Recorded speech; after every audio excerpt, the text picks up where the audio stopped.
Abdoulaye Fashion vous offre un style créatif et original, que vous soyez homme ou femme. Notre boutique, située à Cotonou, quartier Bédiarouin, dans la rue en face de la Ciné Concorde, vous accueille chaleureusement. Révélez votre style unique à des prix abordables chez Abdoulaye Fashion.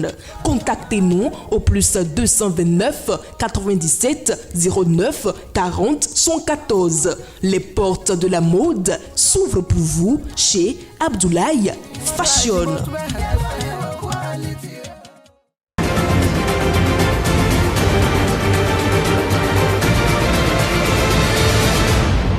Guéry TV Monde, le leader des Web TV au Bénin. Bonsoir à toutes et à tous et bienvenue dans cette dernière édition de journal du mois de janvier 2024. Les titres. La commune d'Ouida est désormais son secrétaire exécutif. Afizou Mama Sani a déposé sa démission. Le motif est à suivre dans ce journal. Le parti de l'opposition refuse toute révision de la Constitution à 2 ans de la fin du mandat du président Patrice Talon. C'est une décision prise suite à une concertation d'un certain nombre de partis de l'opposition lundi dernier à Cotonou. Les raisons évoquées à suivre également dans ce journal. Et puis en Éthiopie, près de 400 personnes sont déclarées mortes de faim au Tigré et en Amara. Vous suivrez les détails dans ce journal. Voilà tout pour le sommet, le développement, le voici. À nouveau, bonsoir à toutes et à tous. Le secrétaire exécutif de la mairie d'Ouida dans le département de l'Atlantique, Afizou Mama Sani, a démissionné de son poste. Sa démission est adressée au maire de la commune, Christian Wetino, ce 31 janvier 2024 par le biais d'une correspondance. Le désormais ex-SE d'Ouida a mentionné qu'il se retire pour des raisons de convenance personnelle. Mais rappelons que depuis le 21 août 2023, Afizou Mama Sani a été suspendu de ses fonctions par la cellule de suivi et de contrôle de la gestion des communes. Ce journal se poursuit en concertation début de cette semaine avec d'autres partis de l'opposition. Les membres du parti Les Démocrates rejettent toute révision de la Constitution béninoise sans une assise nationale des filles et fils du pays. L'honorable Célestin Roussou, invité sur l'interview matinale de Guéry TV Monde, expose les raisons de cette prise de position. On l'écoute. La révision de la Constitution, ça c'est non négociable. Et le parti Les Démocrates, et ce n'est même pas seulement le parti du parti Les Démocrates. S'il vous plaît, la Constitution, certes, n'est pas un fétiche, mais elle n'en est pas loin.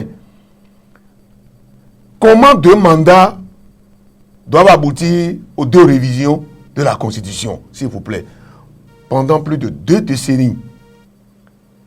Si vous n'avez pas de respect, si vous n'avez pas la crainte, n'est-ce pas, de la Constitution, s'il vous plaît, vous n'aurez pas à maîtriser les velléités individuelles de violation. Et donc, la Constitution n'est pas un test vers lequel on se lève tous les jours pour y aller. Ce que l'opposition, entre-temps, avait proposé dans la démarche, quand ils ont voulu réviser, c'était une démarche consensuelle. S'ils avaient accepté, je crois que tout ce qu'ils sont en train de constater aujourd'hui et pour lesquels ils appellent les gens encore à réviser aujourd'hui, on les aurait évités. Aujourd'hui, le peuple ne veut même pas du tout qu'on touche à sa constitution. En tout cas, pas dans la situation actuelle, pas dans la période actuelle. Aujourd'hui, là où nous sommes là, c'est simple, hein? J'attends, puisque notre collègue, le président du groupe parlementaire BR, qui allait déposer ce document-là pour dire que c'est la révision, que c'est une proposition du projet de la révision de la Constitution, nous attendons de voir. Mais nous sommes vigilants. On entend nos voix. Puisqu'ils savent qu'on n'est pas d'accord. Et pourtant, ils allaient introduire ça. Nous, on est aux aguets. Parce que sans les démocrates, la révision de la Constitution n'est pas possible. Aller changer l'ordre des élections, il faut aller toucher à la Constitution. Et comme on ne veut pas réviser la Constitution, on maintient l'ordre. À qui ça va faire mal? Si nous avons dit que ce n'était pas bon hier, et qu'ils disent maintenant que c'était bon, et ils ont emprisonné les gens, ils ont tiré à balles réelles sur les Béninois, ils ont envoyé nos frères en exil, ils ont dit que c'est bon. Pourquoi c'est mauvais maintenant? Le code actuel, c'est un code qui a bouffé déjà le sang du Béninois. Ce code a envoyé les Béninois en prison. Ce code a envoyé nos compatriotes en exil. Un peu partout. Donc, raison pour laquelle ce code a causé trop du tort à ce peuple. Et donc, le parti Les Démocrates avait déjà des griefs, avait déjà des insuffisances. Mais on nous traitait de ce que, bon, c'est des gens qui ne veulent pas respecter la loi. C'est des anarcho-gauchistes. Ils ne veulent pas respecter les lois de la République. Et pourtant, les insuffisances étaient là. Et cette révision de la Constitution béninoise à 2 ans de la fin du mandat du président Patrice Talon est un risque pour le pays, selon l'ex-président du Bénin, Boni Yayi, et actuel président du parti Les Démocrates. Cette affirmation est rejetée par le politologue Gilles Goyi, qui voit sous un autre angle les réactions de l'opposition face à la proposition de la loi sur la révision de la Constitution. Il est reçu au téléphone de Latifat Kouinou. Je regarde un peu parfois, je regarde un peu préoccupé par cette agitation, cette agitation à propos d'une telle révision de la Constitution. À partir du moment où ça n'a que pour l'évolution sociale, c'est-à-dire que le Bénin aille mieux, parce que c'est pour ça que cette révision de la Constitution est envisagée. Nous devons nous amuser à nous faire peur, parce que ce qu'on pense dans son corps intérieur, on le projette facilement sur l'autre.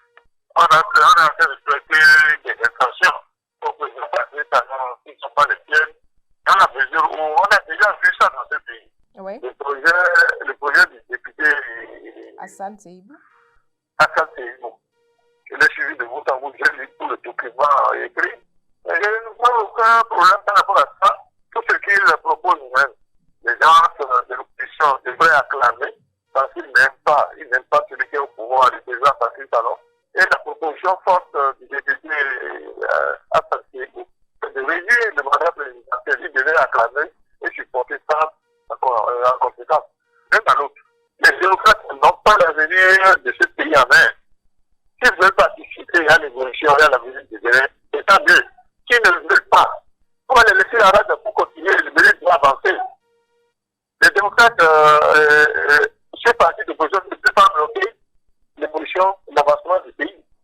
Moi, j'ai fait un petit calcul.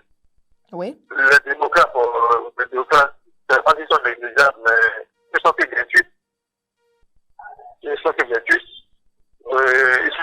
sont 109 au Parlement. Donc il y a encore 81 députés et il y a bien les propositions concrètes du député Hassan Seibou, vraiment qui a du bon dedans et qui ne veut pas embarquer, va être laissé en rade et la vie continue. Donc je crois que on veut noyer le poisson. On veut noyer le poisson, comme on le dit, qui veut noyer son chien, la pile de rage. Et par rapport à ça, moi je crois que c'est une nouvelle tentative d'obstruction qui se prépare et on ne peut pas accepter ça. On n'a pas le droit de faire ça. Moi, je ne vois pas l'enjeu d'une quelconque action nationale qui ne se justifie pas. Qui ne se justifie en rien parce que le Bénin n'est pas en crise, le Bénin n'est pas en situation de guerre. Ce sont des tourbillons qui sont des alliés pour se donner une bonne conscience.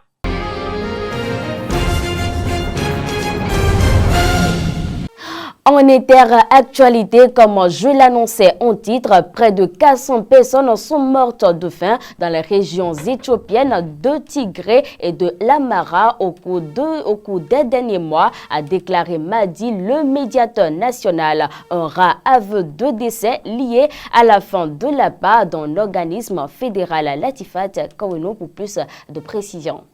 Des responsables locaux ont déjà signalé des décès dus à la famine dans le district, mais le gouvernement fédéral de l'Éthiopie a insisté sur le fait que ces rapports étaient complètement erronés.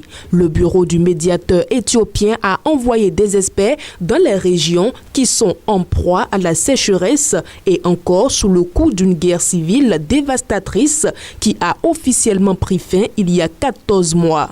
Ils ont conclu que 351 personnes sont mortes de faim dans le Tigré au cours des 6 derniers mois et 44 autres dans l'Amara. Seule une petite fraction des personnes nécessiteuses du Tigré reçoit une aide alimentaire selon une note d'information consultée par l'Associated Press plus d'un mois après que les agences d'aide ont repris les livraisons de céréales à la suite d'une longue interruption due à des vols. Seulement 14% des 3,2 millions de personnes ciblées par les agences humanitaires dans le Tigré ce mois-ci avaient reçu une aide alimentaire au 21 janvier selon le mémo du Tigray Food Cluster.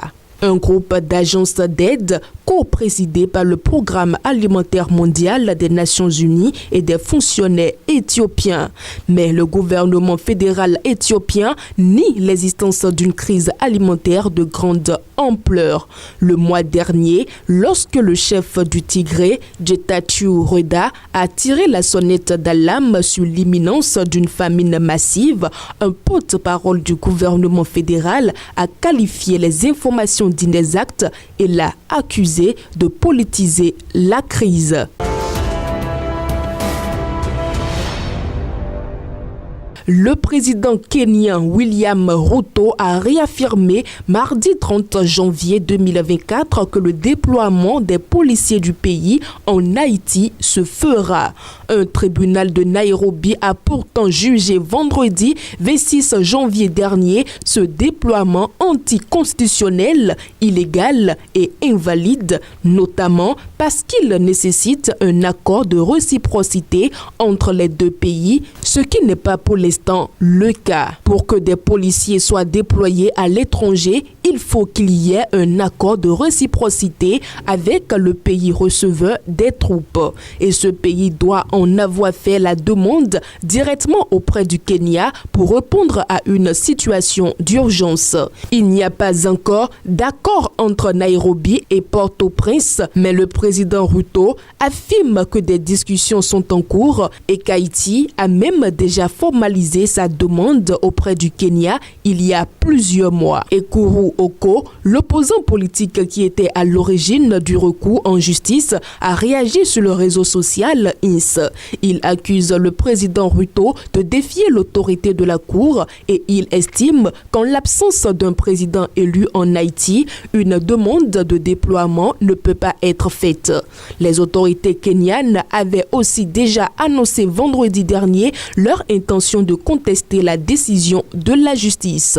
Pour rappel, le Conseil de sécurité de l'ONU avait donné en octobre son feu vert à l'envoi de cette force multinationale pour soutenir la police haïtienne face aux gangs. Le Kenya devait en prendre la tête et elle est attendue de pied ferme par les autorités haïtiennes.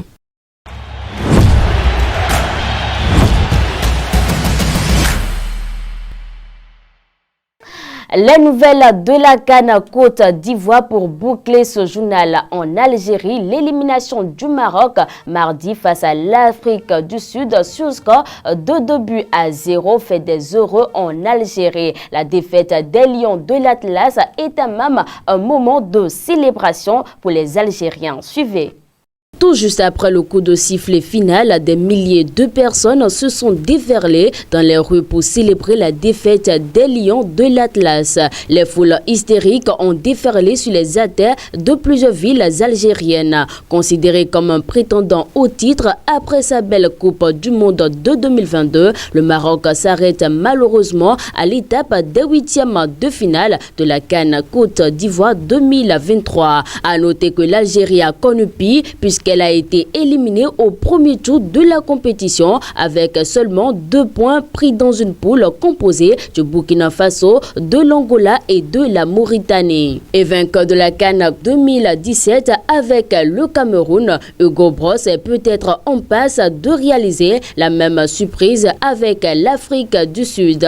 Même si on n'en est pas encore là, les Bafana ont tout de même réalisé l'exploit de sortir le Maroc de la CAN Côte d'Ivoire 2023 en le battant sur un score de 2-0. En conférence de presse, le technicien belge n'a pas caché sa joie suite à cette victoire. On a battu le Maroc. C'est quelque chose de spécial, s'est exclamé Hugo Bross. On a eu la bonne analyse sur eux. Notre tactique était la bonne. La première période, les deux équipes avaient peur. Mais après, on a marqué en premier. On a eu de la chance aussi, ajoute le coach des Bafana de l'Afrique du Sud.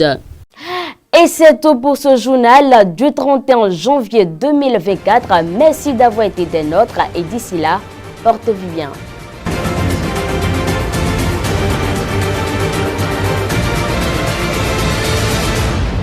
Kéri TV Monde, le leader des Web TV au Bénin.